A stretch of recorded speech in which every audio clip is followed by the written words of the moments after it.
Who do you have winning Super Bowl 57, and who is your Super Bowl MVP? Well, I think when you look at this game, you got to ask yourself two questions. The first question is, do you think that the Eagles can score 27 points on the Chiefs defense?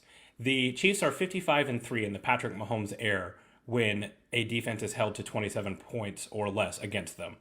That's a tall order, I think, for the Eagles at this point. The Chiefs just held two very good offenses to 20 points each, respectively. Jalen Hurts' injury, I think that has limited him as a passer. And I think that, the Chiefs are going to make Jalen Hurts beat them in this game.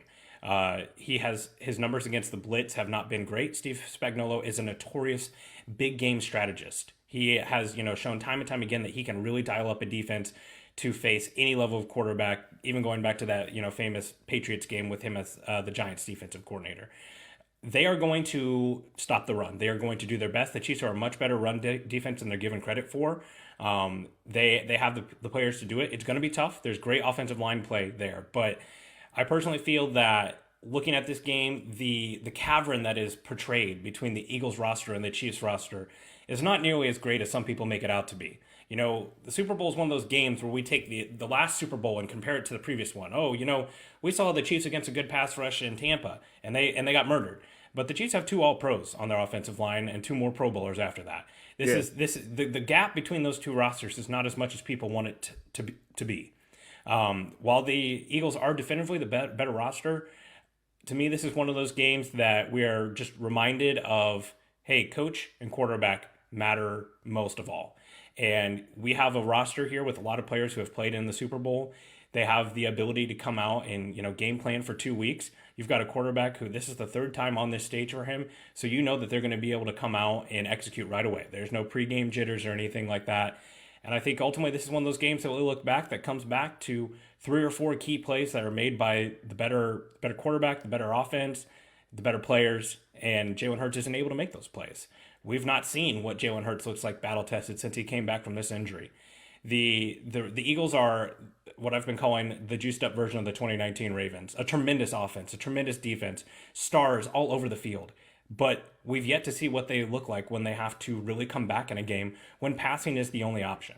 You rattled off some of Jalen Hurts' statistics, which he rightfully earned and played tremendous this year. But he is the trust fund baby of the NFL right now when it comes to quarterback.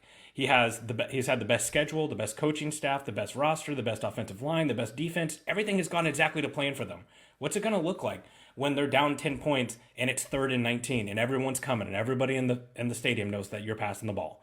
Yeah. Those are the questions that we've seen Patrick Mahomes answer in the biggest stage against the 49ers and other teams, and we've not seen Jalen Hurts answer those questions. Now, if he answers the question and you tell me the Chiefs lose this game in a tight one, I'd absolutely believe it, and there's no harm in that. It's a great roster, and I think the Eagles are going to be here for a long time, given how well they are set up in the future with draft capital and salary cap as wise. Yeah. But I've got the Chiefs winning 30-21. I think it's close, but I think in the end, the Chiefs pull away a little bit in the second half, simply because the Eagles haven't played a lot of second halves close. They pretty much roll out to the early lead and put it on cruise control. So Chiefs 30, Eagles 21. Who's your Super Bowl MVP? It's hard. We're looking at it two ways.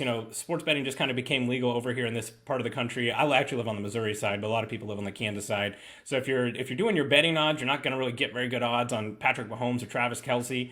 Or Chris Jones. Those are kind of the heavy favorites, right? I'm actually going to pick Travis Kelce. My reasoning is this. Mahomes has already got a Super Bowl MVP. He just won the league MVP. This is the Kelce Bowl. And I think Kansas City wants to reward what has been a stalwart of their team for a long time, Travis Kelce. He's been here through some of the really hard times of this roster. He's been here through the Alex Smith era and through Patrick Mahomes.